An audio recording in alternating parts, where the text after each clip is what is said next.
말씀 보겠습니다. 하나님 말씀 히브리서 11장 38절 말씀입니다.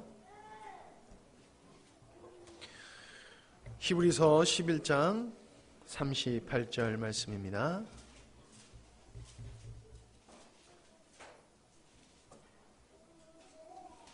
우리 한 목소리로 크게 읽도록 하겠습니다. 히브리서 11장 38절입니다. 시작. 이런 사람은 세상에 감당하지 못하느니라. 그들이 광야와 산과 동굴과 토굴에 유리하였느니라. 아멘.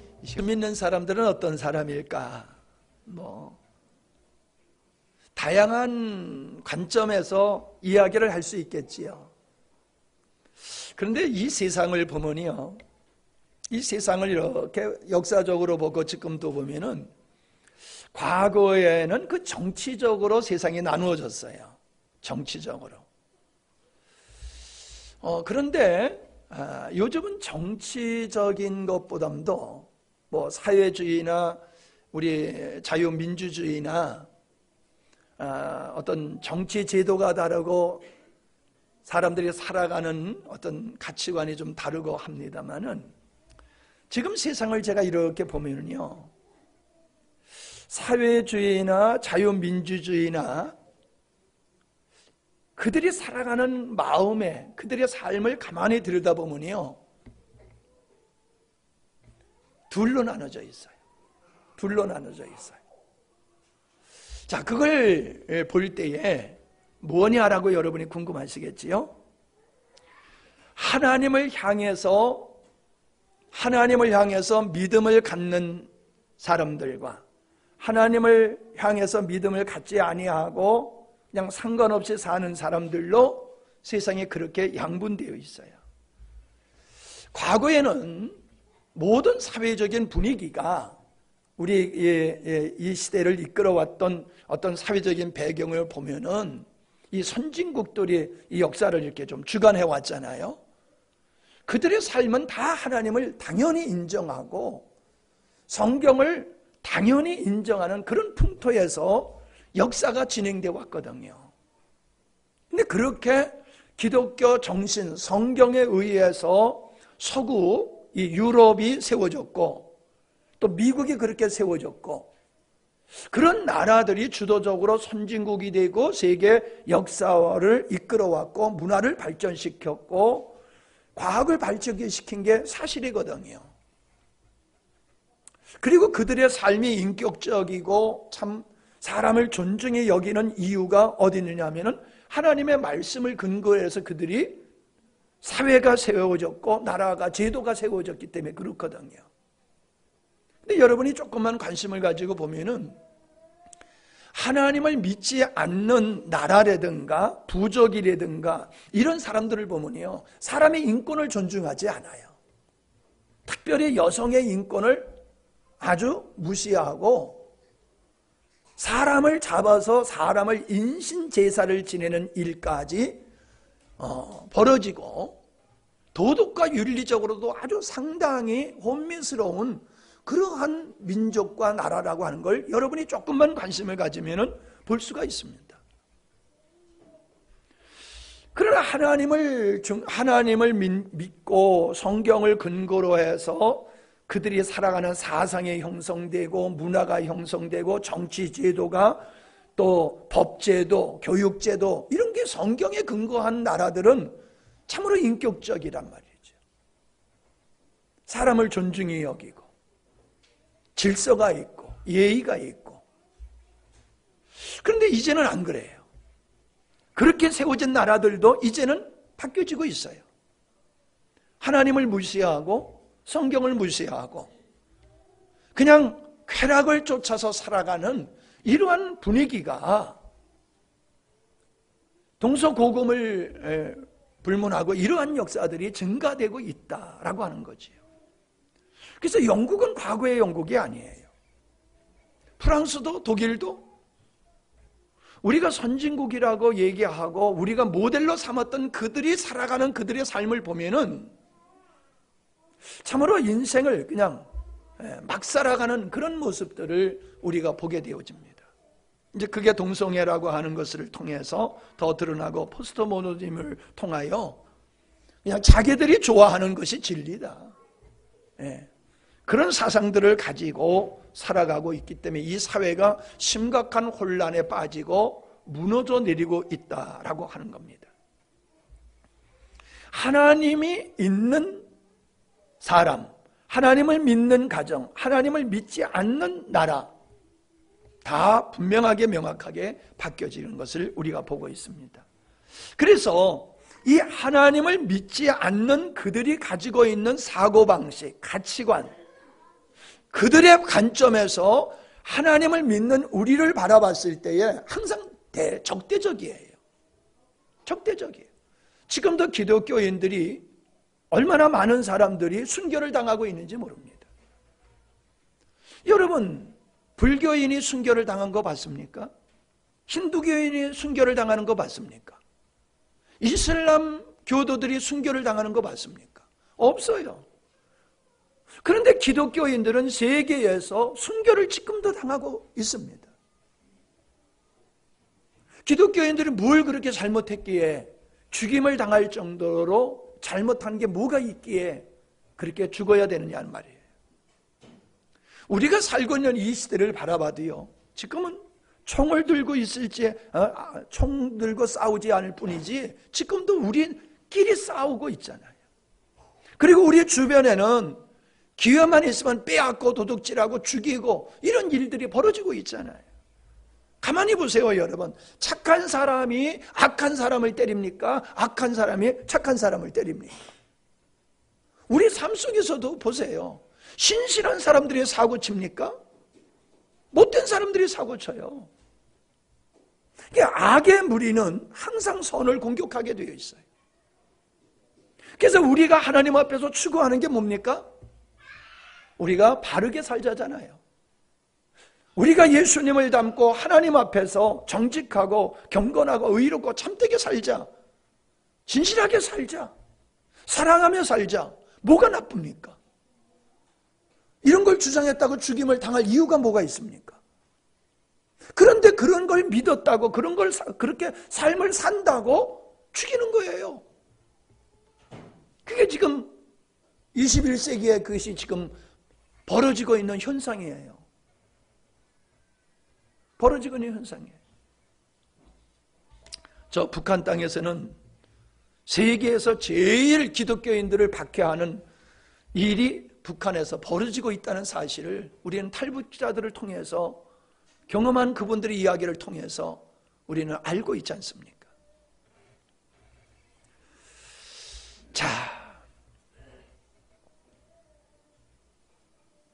자, 이거를 여러분이 전제로 하면서 이처럼 하나님을 믿지 않는 세상의 사상은 하나님을 믿는 무리와 사상을, 가치관을 공격하고 있다. 그러나 그 공격을 당하지만은 무너지지 아니하고 역사적으로 계속 기독교는 수많은 핍박을 당하고 왔지만은 무너지지 않았다는 거예요. 그 말은 뭐냐면은 그렇게 공산주의자들이 기독교를 말살하려고 별짓을 다 했지만은 기독교는 무너지지 않았다는 얘기는 뭡니까? 교회가 진리가 악을, 거짓을 이겼다라고 하는 겁니다.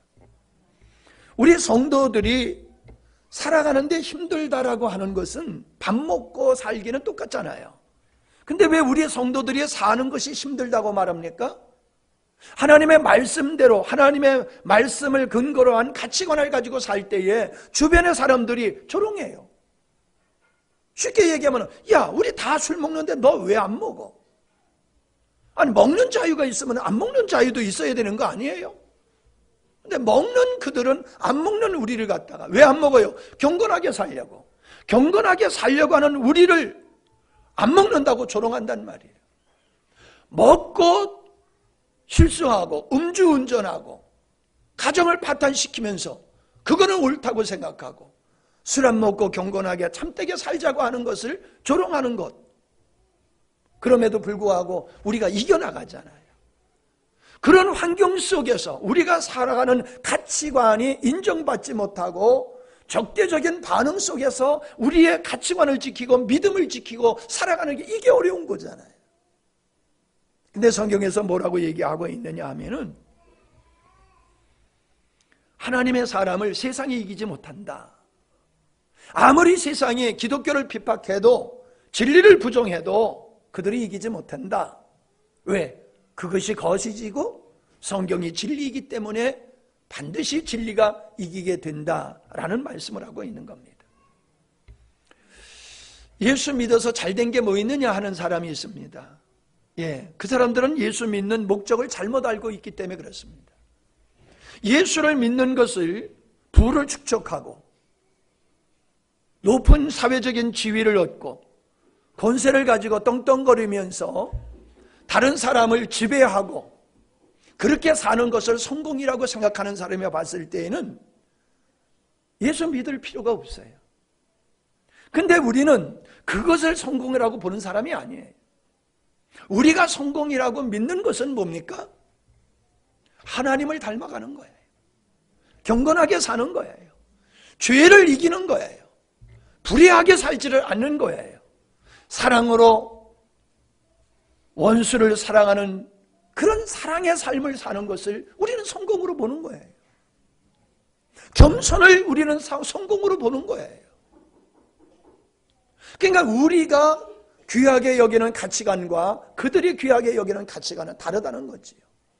그러므로 그분들이 우리를 바라봤을 때는 보잘것없고 하찮은 존재들로 보일지 모르지만은 그러나 우리는 그들이 하찮게 여기는 것을 소중하게 여기고 거기에 목숨 걸고 사는 사람들이란 말이에요. 역사를 보십시오. 세상을 아름답게 가꾼 사람들은 악인이 아닙니다.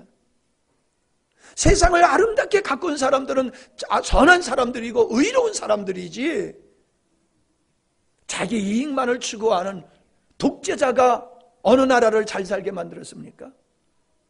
어느 사기꾼이 그들이 살고 있는 사회를 잘 살게 만들었습니까? 자기밖에 모르는 사람들이 살아가는 삶을 보십시오. 거기는 악의다툼입니다. 그러나 사랑하면서 살아가는 사람들의 삶을 들여다보십시오. 거기는 평강이 있습니다. 화평이 있습니다. 세상을 아름답게 만들어가는 사람들은 하나님의 사람들이 세상을 아름답게 만들어가고 있어요. 근데 불행하게도 예수 믿는 사람들도 세상 사람들이 추구하는 것을 추구하면서 살다 보니까는 무늬만 그리스도인이지 그들의 삶은 여전히 하나님이 없는 사람들과 똑같은 그러한 삶을 살기에 예수 믿는 사람들이 부정을 행하고 자살을 하고 그러는 거예요. 자, 여러분, 우리는 새 것을 좋아합니다. 새 것을 좋아해요. 신용을 좋아해요. 왜 그렇습니까? 기능이 향상됐기 때문에 우리는 항상 새 것을 좋아한다라고 하는 겁니다. 우리는 누구하고 친구로 삼고 싶습니까? 우리는 능력 있는 사람, 사회적으로 앞서가는 사람, 선한 사람, 착한 사람, 의로운 사람과 친구하고 벗하기를 원하지요. 우리가 어린아이들에게 야, 좋은 친구 사귀어야 된다, 그렇게 얘기를 하지 않습니까? 여러분, 나를 죽도록 사랑하는 사람, 내가 목숨을 다해서 사랑할 수 있는 사람을 어떤 사람으로 선정하시겠습니까? 불의하고 사회의 지탄을 받는 사람을 사랑의 대상으로 삼으시겠어요? 간사하고 비굴하고 기회주의자고 자기밖에 모르는 사람을 여러분 친구로 삼고 싶습니까? 그렇지 않잖아요. 우리는 자연이라는 프로를 잘 봅니다, 저는. 근데 요즘 재미없어요. 맨날 똑같은 것만 하니까는. 좀 뭐가 좀 내용이 좀 바뀌었으면 좋겠는데 조금 다를 뿐이지 내용은 똑같으니까 조금 재미가 떨어지는데, 그분들의 공통점이 뭐예요? 과거에는 잘 나갔다는 거예요. 잘 먹고 잘 살고 잘 나갔는데 어떠한 계기를 통해서 그들은 그걸 모든 걸 버리고 산속에 들어와서 산과 자연과 더불어 살아가면서 행복을 느끼고 있다는 거예요. 내가 행복을 느끼는 것이 뭐냐?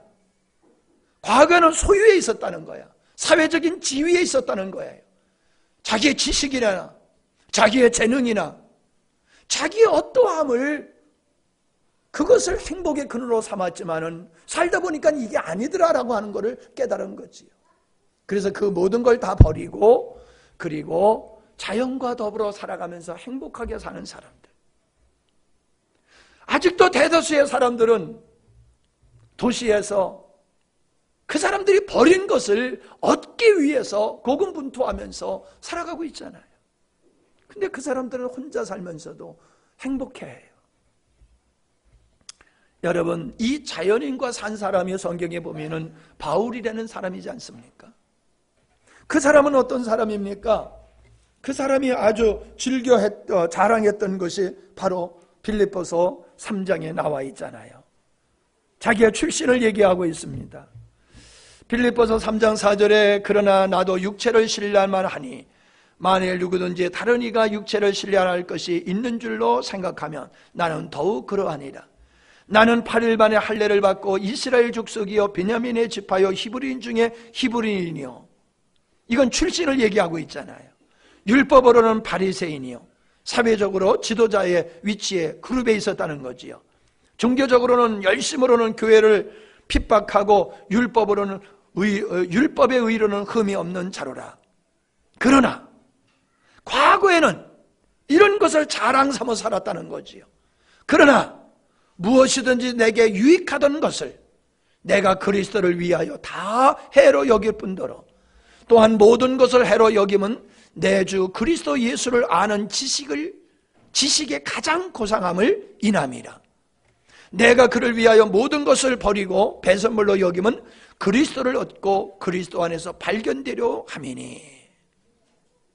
자, 과거에 바울이라는 사람이 살아갔던 자부심과 긍지와 행복의 근원으로 삼았던 것, 그리고 지금 이가 예수를 만나고 그가 가장 소중하게 여기는 삶을 비교해서 얘기하고 있어요. 예수 믿기 전의 삶과 예수 믿으면서 예수님 만나고 그때서부터 자기의 삶을 표현하고 있어요. 근데 과거에는 그렇게 자랑스럽게 여겼던 거, 그거 없으면 못 살 줄 알았던 거를 배설물, 똥과 같이 여긴다는 거예요. 똥과 같이 여기는 정도가 아니라 나에게 독이 된다. 도대체 그게 왜 독이 됩니까? 그게 왜 그렇게 배설물과 같은 것입니까? 하나님의 관점에서 볼 때에 그렇다는 거예요. 하나님의 관점에서 보니까 사람들이 그렇게 추구하는 그런 것들은 스스로를 망가뜨리는 독소와 같더라는 거예요. 그걸 깨달은 거예요. 그리고 바울은 이제 내가 힘써 내가 얻기를 원하는 것은 그리스도를 얻고 그리스도 안에 있기를 원한다. 그런 고백을 하고 있음을 보게 됩니다. 사람은 돈을 버리고 명예를 얻기도 합니다. 그러나 우리는 어떤 사람들입니까? 돈과 명예를 뒤로 하고 신앙을 선택한 사람들이, 믿음을 선택한 사람들입니다. 인생을 하나님 보시기에 바른 인생을 사는 것이 인간의 본분이다 라고 하는 것을 우리는 선택한 사람들입니다. 왜요? 과거에는 하나님이 없는 줄 알았더니 진짜 하나님이 계셔. 그러니까 하나님이 인정하지 않는 삶이라는 것은 의미가 없다는 걸 깨달은 거예요. 그래서 바울이 모든 것을 버리듯이, 그리고 주님을 선택하듯이 우리도 세상의 헛된 것을 버리고 주님을 선택하게 되었다라고 하는 겁니다. 우리가 누구와 더불어 살아가느냐에 달려서 삶이 달라지지 않습니까? 자, 보세요. 미국이라는 나라가 세계 경찰 노릇을 한다라고 얘기를 하는데 어떤 사람들은 반대로 생각을 하기도 하지요. 미국은 세계를 약탈한다라고 보는 사람들도 있습니다. 근데 말이에요, 조금만 생각해보면 좀 그 생각에 문제가 있다는 걸 느끼지요. 미군이 6.25 때 참전을 들어오지 않았으면 통일이 되었을 텐데 미군이 들어옴으로 말미암아 통일이 안 됐다라고 한탄하시는 분들이 있어요. 그리고 지금도 빨리 미국 떠나라, 미군 떠나라 이렇게 주장하는 사람들이 있어요. 아니 그때 미군들만 왔습니까? 16개국에서 젊은이들이 와서 약탈해 가려고 그러는데 왜 죽습니까? 왜 우리의 젊은이들이 거의 한국이라는 한반도의 전쟁에 와서 왜 죽어야 됩니까? 점령군이요 약탈하려고 그러면 자기들이 아들, 딸들이 와서 죽을 필요가 없잖아요. 그러나 6.25 때에 세계의 모든 많은 나라들이 젊은이 자기들의 아들들을 보내서 이 땅의 자유를 지키기 위해서 목숨을 버리게 했잖아요. 그런 사람들을 가리켜서, 그런 국가를 가리켜서 약탈자다라고 말하면 말이 안 되잖아요. 여러분 생각해 보십시오. 우리 집에 강도가 들었어요. 근데 옆집에 있는 젊은 청년이 그걸 보고 와가지고 강도와 싸우다 죽었어요. 그래서 그 덕분에 내가 살게 됐고 잘 살게 됐단 말이에요. 근데 후대에 그 자녀들이 저놈이 우리 집에 와가지고 강도가 들어왔는데 강도를 살려줘야지. 강도를 물리치지 뭐예요. 강도와 싸워가지고 우리가 이렇게 불행하게 됐다. 이러면 말이 안 되는 거잖아요. 여러분 미국이라는 나라가 중심이 되어서 유럽이 동맹을 맺고 일본도 미국과 싸우던 나라가 동맹을 맺고 저 호주도 캐나다도 다 미국과 서로 이렇게 동맹을 맺잖아요. 그건 왜 그래요? 좋은 이웃과 같은 가치관을 가지고 있는 나라끼리 서로 동맹을 맺고 힘을 모으는 거잖아요. 왜 그 필요성이 있어요? 그렇지 않는 반대 세력, 반대의 정치적인 무리들이 있기 때문에 그런 거잖아요. 여러분, 미국이 우리를 약탈해 가가지고 이렇게 잘 살게 됐습니까? 과거에 일본이 우리나라를 합병했을 때는 다 수탈해 갔어요. 그래서 얼마나 못 살았습니까? 우리 어머니, 우리 아버지들이 6.25 때에 인민군들이 와가지고 뺏어갔던 얘기를 해요. 예? 농사지면 뺏어가고, 속이려면 소 뺏어가고, 막 뺏어갔다고 그런 얘기를 해요. 우리 부모님들이. 나는 그런 거 경험을, 난 어렸으니까 모르지요. 일본이 우리나라를 합병했을 때는 그렇게 수탈해 갔어요. 그러나 미국이 우리를 그들 말로 하면은 점령했다고 칩시다. 근데 왜 이렇게 잘 살게 도와줍니까? 북한이 중국하고 짝짝꿍한 거하고 우리가 저쪽하고 짝짝꿍한 거 결과가 어떠냐는 거예요. 결과. 누구하고 동맹하고 어느 나라와 동맹하고 누구하고 어떤 친구하고 어떤 가정하고 가문하고 하나 되느냐 달라지잖아요. 세상적으로 그런데 천지 만물을 만드신 그 하나님, 우리를 죄악 가운데서 구원하시기 위해서 당신을 목숨 버려 십자가에 죽어서 우리 죄를 사하신 그 주님과 우리가 하나 된다, 연합한다, 세상 말로 하면 동맹한다. 이게 뭐가 나쁩니까? 세상적으로도 힘 있는 사람과 힘 있는 가문과 힘 있는 나라와 서로 동맹을 맺어가지고 힘있게 살아가잖아요. 오늘 우리가 내 홀로, 내 힘으로, 내 능력으로 살려고 하는 것과 전지전능하신 하나님과 함께 산다라고 하는 것과 어떤 것이 유리하냐는 거예요. 우리 하나님은 사랑의 하나님이세요. 그래서 그분과 하나 되면 사랑의 사람이 돼요. 우리 주님은 거룩하신 분이에요. 그래서 우리 주님과 함께하면 나도 거룩하게 돼요. 우리 하나님은 천지 만물을 창조하신 지혜자셔요. 그래서 그 지혜자와 함께하면 내가 하나님의 지혜를 얻게 되어지는 거예요. 아멘? 그분은 전능하신 능력자이시기 때문에 그분과 함께 하다 보면 인간이 해결하지 못하는 문제를 그분의 은혜로 해결할 수가 있다는 거예요. 우리가 하나님과 함께 해가지고 하나님이 우리 거 뺏어가는 게 있습니까? 우리의 것을 수탈해 가시는 게 있습니까? 우리가 하나님을 위해서 산다라고 하면 사람들은 손해보는 줄 알아요. 우리가 하나님을 위해서 사는 게 하나님의 은혜를 입는 길이라는 거예요. 예? 얻어먹어도 깡통을 들고 다니면서 얻어먹어야지 빈손으로 다니면서 어떻게 얻어먹습니까? 하나님의 은혜를 입기 위해서는 하나님과 친밀해야 된단 말이에요. 하나님과 하나가 되어야 된단 말이에요. 그러면은 우리가 그 하나님의 은혜를 입고 살게 된다라고 하는 것입니다.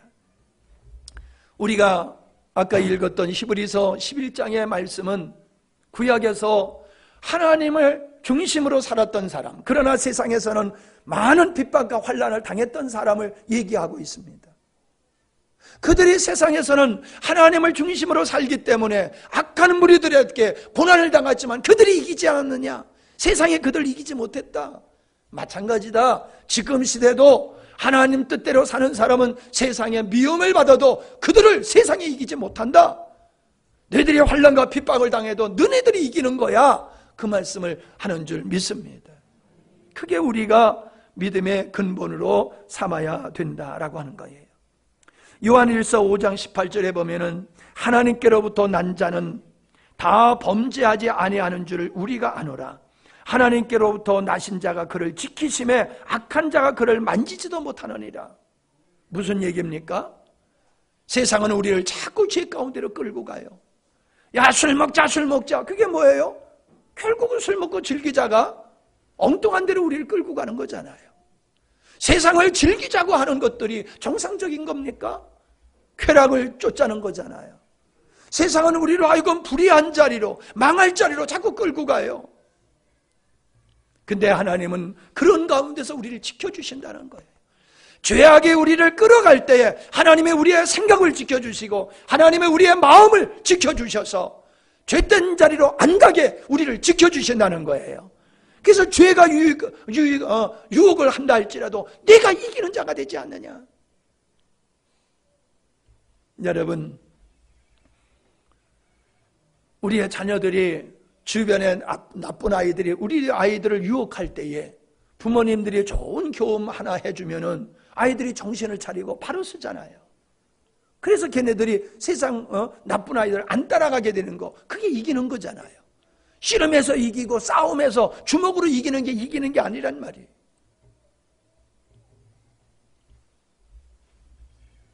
교회는 죄의 권세가 이기지 못하는 게 교회다.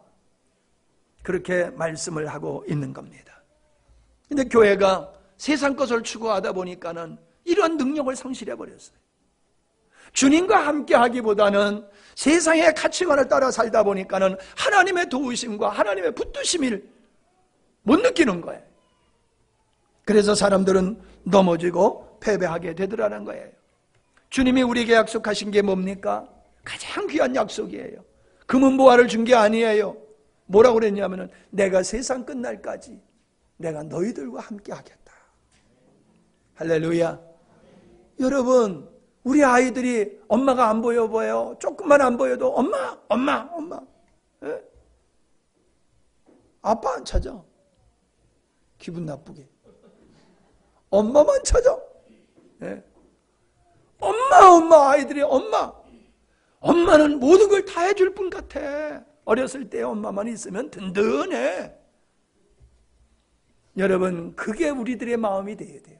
하나님, 내가 악을 골짜기에 다닌다 할지라도, 사망의 음침한 골짜기를 가난한다 할지라도 하나님이 나와 함께 하시면은 저는 그거로 족합니다. 하나님이 약속한 건 내가 너와 함께 할게. 내가 너와 함께 할게. 바울은 로마서 8장에서 하나님과 함께하는 자, 그리스도와 함께하는 자는 넉넉히 세상의 유혹을 이기게 될 것이다 라고 말하고 있습니다. 그것은 우리가 비록 연약하다 할지라도 하나님의 사랑으로 우리를 붙드시고 우리를 지켜주신다라고 하는 겁니다. 인생의 승리에는 사회적인 환경에 있는 게 아니에요. 인생의 승리는 여러분 사회적으로 뭐 돈을 많이 번다든가 사회적인 지위를 높은 지위를 갖는다든가 그 사람의 어떤 재능, 그 재능에 의해서 그렇게 될 수 있어요. 그러나 돈 많이 벌었다, 사회적으로 높은 지위에 오르는 삶을 살게 됐다라고 해서 그 사람이 인생이 꼭 성공한 거냐? 아니라는 거예요. 교회가 큰 교회는 목회가 성공한 거고 작은 교회는 목회를 실패한 거냐? 그게 아니라는 걸 우리는 알고 있잖아요. 여러분, 인생의 성공은 소유에 있는 게 아니에요. 사회적인 지위에 있는 게 아니에요. 인생의 성공은 사람됨, 하나님의 사람으로서 하나님의 사람답게 살아가는 그게 인생의 승리라는 거예요. 아멘 소리가 왜 이렇게 적어요? 예? 싫어요? 예. 그리 가야 돼요. 우리는 그리 가야 돼요. 지금 여기 계신 여러분들은 그쪽으로 가고 계신 분들이잖아요. 그러므로 우리의 열심은 우리가 사회적인 데에 열심을 갖는 게 아니라 주님과 하나된, 하나님과 하나된 삶에 우리가 목표를 가지고 열심히 살다 보면은 우리의 인격이 아름답고 우리의 삶이 아름답고 가정의 천국이 될 줄로 믿습니다. 가정의 천국이 되는 거예요. 가정의 천국이 되는 인생이 실패한 인생이 될 수가 없지요. 될 수가 없지요. 예. 성경에는 많은 분들이 참 주님과 더불어서 인생을 살아서 아름다운 인생을 살았다라고 하는 것을 볼 수가 있습니다. 간단하게 몇 사람들의 삶을 보면요, 아브라함이라고 하는 우리의 믿음의 조상 아브라함이라는 사람은 롯과 같이 조카 롯과 같이 살다가 조카 롯이 점점 재물이 불어나가지고 양떼가 많아졌어요. 그러니까 아브라함 작은 아버지의 양떼도 많고 조카의 양떼도 많고 장소는 좁고, 그러니까는 서로 종들이 그 자기 양들을 좋은 풀밭에서 이렇게 기르려고 하다 보니까 싸움이 벌어졌단 말이에요. 그러니까 이게 너무 우리 좁은 데서 같이 살면 안 되겠다. 우리 저로 분가하자. 그래가지고 롯을 분가시키지 않습니까? 근데 이 분가시킬 때에 땅을 놓고 어떤 거 가질래? 이런 건데, 이 아브라함이 조카에게 뭐라고 하냐면은 네가 선택해라. 네가 좋다고 생각하는 걸 선택해라. 네가 우하면 내가 좌할 것이요, 네가 좌를 선택하면 내가 우를 선택할게. 그랬더니 롯이 그 시나일 땅 거기 소돔과 고모라 그 땅을, 기름진 옥토가 있는 그 땅을 선정을 했어요. 그리고 남은 땅은 어떤 땅이에요? 팍토요. 황무지 땅이에요. 삼촌은 황무지 땅에서 살고 조카는 기름진 땅에서 목축을 하게 됐어요. 근데 이러한 선택을 아브라함이 어떻게 할 수 있습니까? 내가 황무지에서 양을 기른다 할지라도 하나님이 나와 함께 하신다라고 하면 나는 그거로 족하다. 나는 그거로 족하다. 그리고 하나님의 내 양들을 치실 것이다.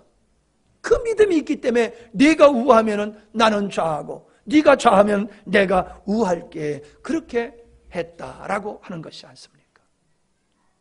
여러분, 좋은 위치에 있어야지만, 금수저로 태어나야지만 우리 인생이 성공적인 인생이 되는 게 아닙니다. 흙수저로 태어났다 할지라도 하나님과 함께하면은 그 삶이 아름다운 삶이 될 줄로 믿습니다. 저는 흙수저로 금수저가 됐다고 믿고 사는 사람입니다. 예? 난 내 자신을 그렇게 믿고 살아요. 왜? 사랑받고 존경받고 인정받으면 됐지. 그만하면 됐지. 뭘 더 바랍니까? 내가 예수 안 믿고 살았으면, 예수 믿기는 믿어도 내가 목사 안 됐으면 돈 번다고 돈 하고 내가 살 거예요. 일한다고 맨날 난로만 만지면서 살 거예요. 나는 그런 일하면 너무 좋아. 내가 목사가 됐기 때문에 이 정도 사는 거지, 목사가 안 됐으면요 주일날도 잘 빼먹었을 거야 아마. 돈 버느라고. 진짜 내가 돈 벌려고 그러면 자신 있을 것 같아. 돈 버는 게 쉽지 않지요? 자, 야곱의 삶을 보세요. 야곱이 처갓집에 살다가 재산이 많아지니까는 처남들이 싫어해. 저놈이 우리 아버지 재산 다 뺏어가네? 그거 싫어해, 처남들이. 그러니까 야, 여기 처갓집에서 더 살다는 내가 죽겠구나. 그래가지고 떠나서 오잖아요. 떠나올 때에 그냥 오면은 자기를 죽일 것 같아. 그러니까 몰래 야밤도주 하잖아요. 그걸 알고 처남들과 장인이 죽이려고 쫓아옵니다. 세상에 죽이려고 쫓아와요. 근데 창세기 31장에 보니까요, 하나님께서 라반의 밤에 나타나셨어요. 꿈에 그에게 나타나가지고 이 라반에게 말합니다. 삼가 야곱에게 선악간에 아무 말도 하지 말아라. 손끝 하나 대지 말아라. 하나님이 꿈속에서 직접 나타나셔서 그에게 말씀하시는 거예요. 그러니까 라반이 야곱을 만나가지고 말하는 거예요. 하나님이 어젯밤에 나한테 그 사인 안 줬으면 너 죽었어. 근데 하나님이 너 그냥 내버려 두래. 너 손도 대지 말래. 그래서 내가 그냥 곱게 보내는 거야. 가 잘 살아라. 그런 역사가 성경에 기록되어 있어요. 그가 왜 처갓집으로 도망가길 수밖에 없었습니까? 형과 앙숙이 돼가지고 갔었잖아요. 형은 그냥 동생을 그냥 만나기만 하면 죽이겠다고 이를 갈고 있잖아요. 그런데 그 형이 400명이 넘는 사병을 이끌고 야곱을 죽이려고 오는 거예요. 감당할 수가 없는 거예요. 어떻게 그 문제를 해결합니까? 그래서 그는 하나님 앞에 엎드린 거예요. 하나님 나 살려주세요. 저 형이 나 죽이려고 쫓아오고 있어요. 하나님이 막아주지 않으면 어떻게 합니까? 그렇게 그가 하나님 앞에 씨름했을 때 하나님이 그래 내가 너를 지켜주마. 내가 너를 지켜주마. 그게 야곱을 이스라엘이라는 이름으로 바꿔주신 거예요. 그랬더니 야곱이 분노가 가득 차가지고 죽이려고 왔다. 야곱을 보니까 왜 이렇게 불쌍한지 몰라. 측은해. 그러니까 마음이 확 바뀌어가지고 야곱을 끌어안고 눈물을 흘리고 재회를 하지 않습니까? 사람의 마음을 바꾼다는 게 그게 쉽습니까? 하나님이 하셨단 말이에요. 하나님. 예. 뭐 하려고 하면 하도 끝이 없으니까 빨리빨리 지나갑시다. 요셉을 보세요.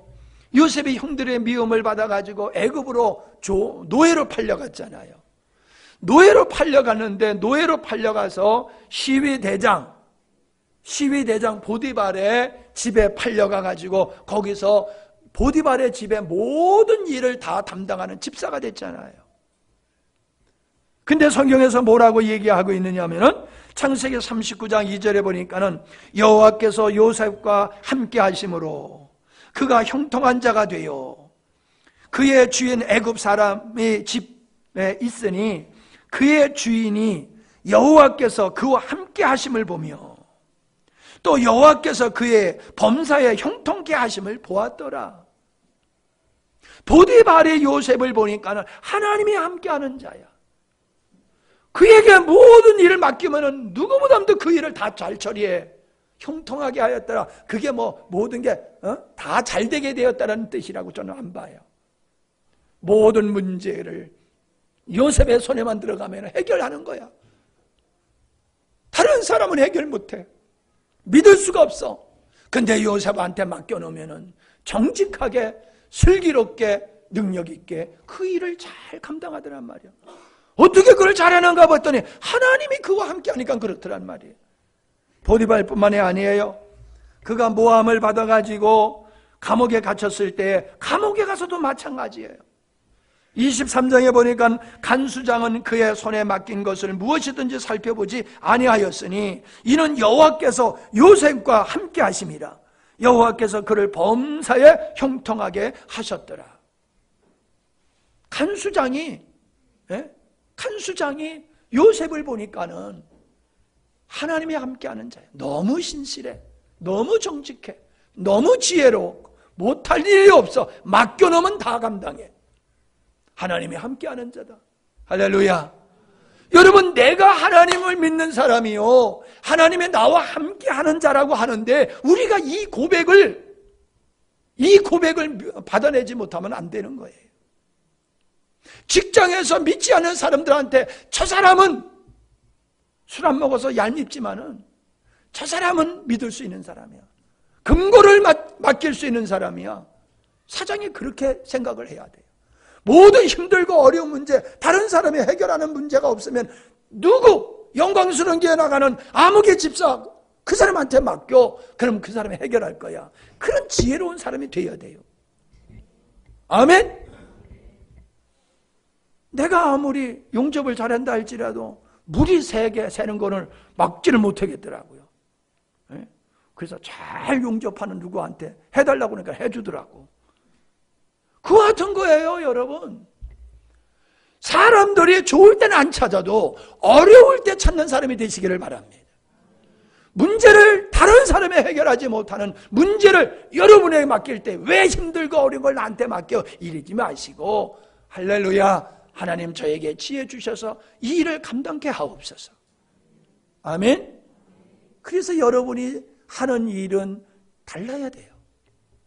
여러분의 자녀들은 다른 집 자녀들과 달라야 돼요. 아멘. 놔놓고 뭐 그냥 잘되라 그러면 그냥 저절로 잘 되는 줄 알아요? 여러분들의 자녀는 달라야 돼. 여러분의 논은 다른 집 논과 달라야 돼. 여러분의 가게는 다른 집과 달라야 돼. 예. 여러분의 반 아이들은 다른 반 아이들과 달라야 돼. 선생님은 그런 부담 가져야 돼요. 예? 왜? 하나님이 함께하기 때문에. 이스라엘 백성들이 광야에서 40년을 지냈지만은 성경에 보니까 이런 말씀이 있어요. 내 하나님 여호와께서 네가 하는 모든 일에 네게 복을 주시고 네가 이 큰 광야에 두루 다님을 알고 네 하나님 여호와께서 이 40년 동안을 너와 함께 하셨으므로 네게 부족함이 없었느니라. 40년 동안 광야 생활을 했지만은 부족함이 없었느니라. 여러분 부족함이 있어서 고생스럽습니까? 돈이 없어서요? 아이고 아니에요. 돈 많은 사람들 가서 빚 얘기 들어보면 여러분의 빚은 세 발의 피요. 몇 천만 원?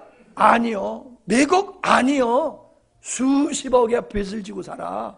그 좋은 차 타고 다니시는 그분들이 여러분보다 빚이 훨씬 많아. 안 믿네. 그런 줄 아세요. 여러분이 더 부자야. 여러분이 더 부자야. 예.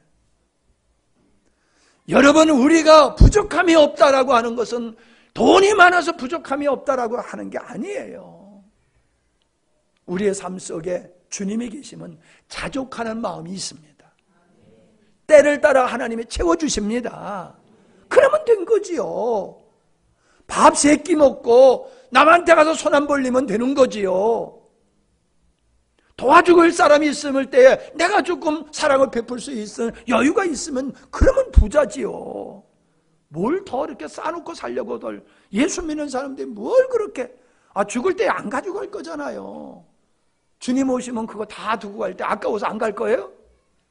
네? 하나님 나 이거 아까워서 내가 평생 이렇게 번 건데 이거 두고 어떻게 합니까? 주님 먼저 가세요. 저 이거 다 쓰고 갈게요. 그럴 거예요? 야, 우리 어렸을 때에 땅 빼먹게 하고 네 땅 싸우다가 애들이 부모님은 얘들아 밥 먹으라 그러면 그 땅 다 버리고 가잖아요. 주님 부르시면 다 버리고 갈 거잖아요. 그러니까 어떤 사람 나 죽기 전에 다 쓰고 갈 거다 그러더라고. 맞아요. 죽기 전에 다 쓰고 가세요. 근데 엉뚱한 데 쓰지 말고 제대로 쓰고 가야지요. 쓰고 칭찬받는 일을 하고요 가야지요. 쓰고 욕먹고 쓴 것 때문에 내가 망가지는 그런 삶을 살면 안 되잖아요. 이스라엘 백성들이 하나님의 은혜로 살면서 하나님을 섬기지 아니하고 우상 숭배했을 때에 하나님이 내가 너희들과 함께하지 않겠다 그랬어요. 내가 너희들과 함께하지 않겠다. 그게 출애굽기 33장의 말씀이요. 내가 친히 그렇게 기도하니까는 모세가 하나님께 용서해달라고 기도하니까는 하나님이 친히 내가 너희와 함께 가리라. 그러니까 모세가 그래요. 출애굽기 33장 15절입니다. 모세가 여호와께 이르되 주께서 친히 가지 아니하시려거든 우리를 이곳에서 올려 보내지 마옵소서. 하나님이 우리와 함께 한다면 내가 가겠지만 하나님이 함께 하지 않는다고 우리만 가라고 그러면 우리 안 가겠습니다. 할렐루야. 이게 우리의 고백이 되어야 될 줄로 믿습니다. 여호수아에게 하나님이 나타나셔서 말합니다. 야, 너 걱정스럽지? 이 백성 데리고 가나안 땅에 어떻게 들어가는가 걱정스럽지? 걱정하지 마. 내가 모세와 함께해서 바로의 손에서 너네들 건져냈잖아. 이 광야를 40년 동안 부족함이 없게 했잖아. 내가 너 모세와 함께 했잖아. 그러니 내가 너와 함께 할게. 그러니 걱정하지 마. 강하고 담대해. 할렐루야. 여러분, 이게 우리에게 주님이 하시는 말씀이요. 내가 너와 함께 할게. 내가 너와 함께 할게. 여러분, 그것을 가장 소중으로 여기는 것이 우리 성도의 모습이 되어야 될 줄로 믿습니다. 마지막으로 다윗의 삶을 살펴보려고 합니다. 우리가 잘 아는 대로 다윗이 골리앗과 싸우러 나가지 않습니까? 다윗은 소년이에요. 사울 왕은 엄청 장대한 사람이지요. 다윗이 골리앗을 싸우러 나가니까 사울 왕이 그에게 자기가 입던 갑옷을 이렇게 입혀주니까는 보이지도 않아. 갑옷 속에 들어가가지고. 그러니까 다윗이 이 갑옷을 다 벗어버리면서 하는 말이 있어요. 하나님께서 내가 아버지 양을 지킬 때에 내가 사자하고 곰하고 싸웠습니다. 그래서 내가 가! 그래가지고 가면은 내가 살려줬지만 이게 안 가고 아버지 양을 잡고 가려고 그러면 제가 사자하고 곰하고 싸워서 내가 그걸 죽여버렸습니다. 근데 뭐라고 그랬어요? 하나님이 나와 함께 하셔서 하나님이 나를 사자에게서 곰에게서 나를 지켜주셨어요. 할렐루야. 그거예요. 삼손이 사자의 입을 찢었잖아요. 다윗은 소년으로서 사자와 곰과 싸워서 이겼다니까요. 그 힘과 그 담대함, 그 능력이 어디서 나왔겠어요? 다윗은 말합니다. 하나님이 나와 함께 하셨기 때문이야. 여러분, 우리가 한번 생각해 보세요. 소년, 우리 선견이 같은 애가 저 지리산 산속에서 양 몇 마리 지키고 있다고 하면은 잠이 제대로 오겠어요? 얼마나 두렵겠어요? 외롭고 두렵고. 그랬을 때에 다윗이 누굴 의지했겠어요? 아버지도 없어, 형들도 없어, 나 혼자야. 하나님 나 지켜주지 아니하면은 양들은 고사하고 나도 죽습니다. 하나님 나 지켜주세요. 하나님을 찾았을 거 아니에요. 그 믿음 위에 하나님이 함께 하셔서 승리케 하셨다는 거지요. 우리 앞에 사자와 같고 곰과 같은 그런 위협하는 존재들이 우리를 위협한다 할지라도 하나님이 함께 하시면 감당하게 될 줄로 믿습니다. 다윗이 두려웠던 건 사자가 아니었어요. 다윗이 무서워한 것은 곰이 아니었어요. 캄캄한 어둠이 아니었어요. 그는 하나님이 없으면 어떠나, 내게 하나님이 떠나시면, 내게서 하나님이 떠나시면 어떻게 하나? 그가 범죄했을 때 제일 두려웠던 게 그거예요. 나의 왕의 지위를 뺏어가시고 나의 부귀영화를 다 뺏어간다 할지라도 괜찮습니다. 하나님이 나를 버리시지만 않는다면, 하나님이 나를 떠나시지만 않는다라고 하면은 저는 그거로 족하겠습니다. 그게 시편 51편, 27편, 143편에 그게 나와 있어요. 나를 주 앞에서 쫓아내지 마시고 주의 성령을 내게서 거두지 마소서. 여호와여, 내가 주의 얼굴을 찾으리이다. 주의 얼굴을 내게서 숨기지 마시고 주의 종을 노하여 버리지 마소서. 주는 나의 도움이 되셨나이다. 나의 구원의 하나님이시여, 나를 버리지 마시고 떠나지 마소서. 시편 143편 7절에 보니까는 주의 얼굴을 내게서 숨기지 마옵소서. 내가 무덤에 내려가는 자 같을까 두려워하나이다. 하나님의 얼굴을 보지 못하는 나의 삶은 지옥에 내려가는 자와 같다는 거예요. 그렇게 두렵고 그렇게 자기 자신을 불행스럽게 보고 있는 모습을 보게 되어집니다. 그는 시편 23편에 자기의 신앙 고백을 하지 않습니까? 우리 다 아는 것이니까 한번 찾아서 보십시다. 시편 23편, 여호와는 나의 목자시니 내가 부족함이 없으리라. 그게 뭔 얘기입니까? 부족함이 없는 이유가 어디 있느냐? 하나님께 있다. 내가 왕이기 때문에 창고에 보물이 많아서 부족함이 있는 게 부족함이 없는 게 아니다. 하나님 목자, 나의 목자이신 하나님, 양에게 때를 따라 먹이를 주시고 푸른 초장으로 인도하는 그 목자와 같은 하나님이 계시기 때문에 나는 부족함이 없다. 그가 나를 푸른 초장에 쉬게 하시고 잔잔한 물가로 인도하시며 부족함이 없는 상태지요. 내 영혼을 소생시키고 자기 이름을 위하여 나를 의의 길로 인도하시는도다. 하나님이 나를 어디로 인도하는 줄을 알아. 하나님이 나를 왜 보호하시고 나를 왜 지켜주셔? 나를 어디로 인도해 주시는 줄을 알아. 내가 죽음의 음산한 골짜기를 걸어가도 두려워하지 않을 것은 주께서 나와 함께 하심이라. 주의 지팡이와 막대기가 나를 지키시리니 내가 안심하리라. 그가 의지하고 있는 것은 군사가 아니에요. 군사들을 의지하고 내가 편안히 잠드는 게 아니에요. 하나님이 나를 지켜주셔. 주께서 내 원수들이 보는 가운데서 나를 위하여 잔치를 베푸시고 나를 귀한 손님으로 맞아주시니 내 잔이 넘치는구나. 부족함이 없는 하나님이 베푸신 은혜를 고백하는 거예요. 주의 선하심과 한결같은 사랑이 평생에 나를 따르리니 하나님의 은총이지요. 나를 지키시는, 나와 함께 하시는 그분의 은총이지요. 내가 여호와의 집에 영원히 살리라. 결단이에요. 내가 하나님을 떠나지 않는 이상 하나님은 나를 떠나지 아니하신다. 하나님과 함께하는 삶은 세상이 이기지 못한다. 할렐루야. 이 믿음을 가지고 살았던 사람들이 우리가 존경하는 믿음의 선진들의 모습이에요. 이것은 다윗만의 고백이 아니에요. 세상을 이겼던 하나님의 사람들이 한 고백이에요.